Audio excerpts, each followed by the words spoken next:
యోహాను సువార్త 14వ అధ్యాయం 12వ వచనంలో దేవుని వాక్యం చెబుతుంది, నాయందు విశ్వాసం ఉంచిన వాడు నేను చేయు క్రియలను తాను చెయ్యును, మరి దానికంటే గొప్పవి చెయ్యును అని దేవుడు అక్కడ చెబుతున్నారు.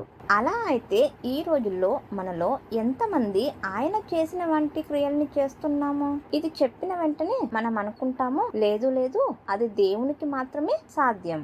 యేసుక్రీస్తు దేవుని కుమారుడు, ఆయన దేవుడు, అందుకే ఆయన చేయగలిగాడు. మనకంతా అవన్నీ చేయడానికి అవ్వదు అని ఆయనేమో పరిశుద్ధాత్మ ద్వారా జన్మించిన వారు, మనమేమో పాపులము, మనము పాపంలో పుట్టినవారు, మన వల్ల ఇవన్నీ చేయడానికి అవ్వదు అని అనుకుంటాము కదా. మనము అలా అనుకోవడం వల్లనే మనము ఆ క్రియల్ని చేయలేకపోతున్నాము. అలాగైతే అపోస్తలులు ఎలాగా సూచక క్రియలు చేశారు, అద్భుతాలు చేశారు, కుంటి వారిని నడిపించారు, దయ్యాల్ని వెళ్ళగొట్టారు, రోగుల్ని స్వస్థపరిచారు, చనిపోయిన వారిని లేపారు కదా.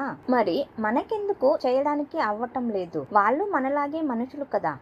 మనం ఎందుకు చేయటం లేదు? మనం దాన్ని నమ్మటం లేదు. దేవుడు చెప్పిన దాన్ని మనం నమ్మటం లేదు. నిశ్చయంగా చెబుతున్నాను అని సత్యంగా చెబుతుంటే మనం నమ్మటం లేదు, అందుకే మనకి చేయడానికి అవ్వటం లేదు.